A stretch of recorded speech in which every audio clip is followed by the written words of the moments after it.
Yo, this is the Blue Jay King, and apparently DSP is getting sued. So before I even start off this video, I just want to say that this video was supposed to come out yesterday, and I actually had this video ready, but I decided to go and just watch all these hour-long videos, all these interviews, you know, DSP's reaction to the lawsuit, Super Crazy's interview. I just wanted to watch all this and just educate myself a little bit about this whole situation, because I was kind of walking myself along the situation as I was talking about it when I was recording this video yesterday. But now I fully understand the situation. So if you don't know the situation, a YouTuber named Super Crazy is suing DSP. Well, he's not exactly suing DSP yet. He's doing a fundraiser to build up the funds to actually go through with the lawsuit. And if you want to go and support his fundraiser for the lawsuit, I'll put the link in the description. I'm not doing that. I'm just joking. I'm joking. But he already raised $3,000. His goal is $10,000. Then he's going to go through with the lawsuit on Phil. Oh yeah, let me go ahead and tell you exactly why he's planning on suing DSP Phil in the first place. So the reason why he plans on doing this is because Phil claimed a video of his 2 years ago, and that video caused him to lose partnership with YouTube. You know, he wasn't able to make revenue off YouTube videos anymore. And yes, there's absolute proof that it was DSP who claimed this video in a video he did a year ago. He showed every video he claimed, and Super Crazy's video was on there. The video from 2 years ago was on there. So DSP did in fact claim that video. Super Crazy didn't sue him outright, you know. The reason why he's suing him 2 years later is because DSP keeps denying and saying all these lies about why he claimed the video. One time he said he was going to teach him a lesson, and this kind of struck a nerve with Super Crazy. To teach him a lesson, you can't just strike somebody's video to teach them a lesson. But this is where things get really iffy, and I had to educate myself. So I remember I heard about a case like this before, but YouTube was the one who sued the person abusing the DMCA takedown system. I watched a Legal Eagle video on that yesterday. I'm basically a lawyer now. So that was interesting. I had to educate myself with that video. And the dude in question who was abusing it, the videos had nothing to do with him. This is where things get iffy. Of course, DSP said a weird ass reason like saying, oh, to teach him a lesson, right? But at the same time, if you go and watch the video that was taken down by DSP, it is a video with multiple clips of DSP's videos. They're just flat out clips, like multiple clips. He does add commentary, like 2 minutes of commentary after 2 minutes of each clip. But those are still multiple clips in the video, and this is where it gets iffy, because that is just, you know, straight up ripping his content. Like that's directly DSP's content. So this is a little confusing, you know. If you bring it to court, I don't think you can argue that that's not, you know, that's fair use. It is a douche move. Let me just say this. It is a douche move that DSP claimed the video, okay?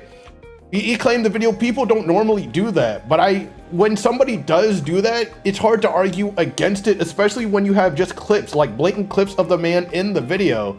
He rarely addresses this. Super Crazy rarely addresses this aspect, like about the video itself and whether the DMCA was justified or not. He doesn't clarify this, and I kept watching these videos, these interviews. All he keeps saying is that, oh, you know, I'm tired of DSP lying. You can't claim somebody to teach them a lesson. But what he needs to address, he needs to say that this video is outright transformative. He just keeps saying his content, you know, in a vague way. He'll address all of his content, but he doesn't address the video itself and really dissect the video and say, you know, this video, since it has commentary right here and then right here and then right here, it should be perfectly fine. I should have never lost my partnership. But he doesn't really go into that, you know. He just keeps talking about Phil lying, and that's why he's going through with this. So that's why it's really iffy. What type of commentary channel would I be if I didn't play any clips and talk about them with you guys? So that's what I'm gonna do. And by the way, as I was watching through some of this again, I noticed there was a little part where he does address whether the video is transformative or not. So I'm gonna play this clip and I'll talk about it real quick. I think I am starting to see the problem here, Phil. And by the way, both of those videos are up on my backup channel. They're archived on Odyssey. You can watch them and see if they have commentary, editing, critique, whatever you want to call it to make it transformative. So he said to sit there and judge yourself whether it's transformative. I wish he actually just sat with us, watched the video and dissected it for us, whether it's a properly fair use or not, because it's iffy. It really is iffy. I sat there and watched the video for a good bit. It's split off into sections. It's 2 minutes of Phil's clips, and then it's 2 minutes of him talking. To put this in perspective, I really love anime. Let's see, what anime have I been watching recently? Like the new Monogatari series, right? The new one, the Off Monster. Imagine I clip 2 minutes of that, and then I commentate for 2 minutes. They're gonna copyright the fuck out of me. And can I really complain about it? No. because I can't do that. See, here's the thing with YouTubers clipping other YouTubers. The YouTuber you clipped will probably never strike you or claim you, right? Because it's a douche move. It's a douche move to all of us. But if they do it, you can't really say anything. If you do plan on reacting to somebody's clip or having a long clip of them, you know, or even music from them, you would ask them. But this is where things are weird, right? It's a 2-minute clip. And he does add commentary, but at the same time, it's a 2-minute clip, and there's multiple of it through the hour-long video. There's like, I don't know, 15 of them? So 30 minutes worth of clips, and then 30 minutes of commentary. That's what it is. So yeah, it's a huge dick move that DSP claimed it. Do not get that wrong. That is a huge dick move that he did that. And eventually DSP did go back and unclaim the video. He did it a month later, but the damage has already been done. It was still a dick move, but what I'm saying here is that it's hard to sue for that, especially when the video itself did have clips like this. Like clips that you could argue weren't fair use. I've made a ton of videos about this guy. I have slandered him. I can publicly admit it. I've slandered him, but it's for cause, man. It's just cause. He's done so much fucking shit and got away with it. He never faces consequences, ever. So yes, what you just heard was super crazy. The guy who's suing DSP just say that. And this was actually the clip that made me talk about this. At first, I wasn't going to talk about this. But then when I saw this interview, and I listened to the whole thing, by the way, the only important part is the first hour, because after that, Pescator, he starts talking about his own personal lawsuits and his experiences. But this whole entire time in the interview, Super Crazy is not saying anything of value. He says, oh, there's so much I want to tell, but you got to read in between the lines. He doesn't really say anything. But this right here, I don't know why he said this. He just keeps making everything worse and worse. So he admits to slandering him and saying it's just cause and that he never faces consequences. So you're going to make him face those consequences by suing him. But this lawsuit, I don't think it's going to be a good lawsuit. So he already raised a good bit of money for it. I hope if this doesn't go through, that Super Crazy refund all these people, please. I don't know what happens in fundraisers, like these type of fundraisers. Hopefully, if it doesn't go through, they just automatically get refunded. Because I feel like this probably won't get through, or you might not reach that goal, because this is such an iffy lawsuit to do in the first place. So yeah, that's the whole DSP and DSP getting sued thing that's going on.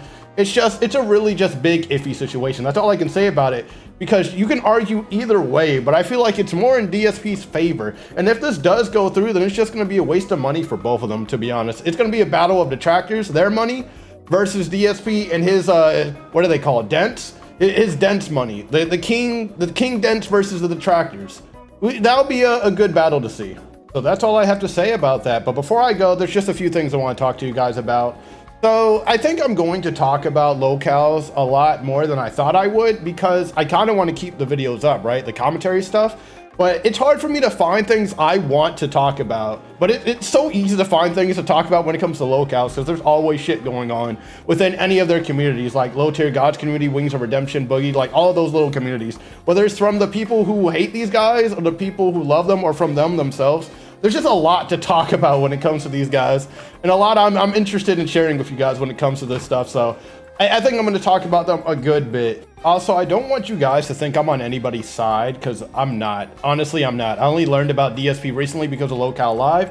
I thought it was interesting and just wanted to know why they wanted this man on the podcast. So I decided to check him out, and then I learned about all this recent stuff that's been going on. But I'm not really on anybody's side, and honestly, the reason for that is because I just don't really care about most of this stuff, right? I just don't care. So I look at it like an outsider, I get my telescope and I look in like, this seems right, this seems wrong, that locale, I don't think he did anything wrong, but the detractors are on him, or he did something wrong right there, but these guys ain't making a big deal about it, stuff like that. Like, I'm not on anybody's side. I don't truly care about this stuff that deeply when it comes to these guys. Like, the locales are just there to entertain, and the detractors are there to clip them. Honestly, some of these detractors are lost in the sauce, to be honest. They're lost, that their real agenda is just, it's hidden in there. It's just not there. Another thing, and one last thing, this is the last thing I gotta talk about. So DSP, the documentary's coming out today. today about him, right? June the King is coming out with a documentary about him today. I'm not going to react to it or anything. That's a long ass video. I think it was 3 hours long, but I will check it out. And I'm curious to see people's reactions to it. I think that's going to be the funniest thing that comes from that documentary. So expect me to make a video on somebody's reaction to it. If somebody has a crazy outlandish reaction to it that I just don't agree with, or I think it's pretty crazy, so I'll talk about that. But yeah, that's it.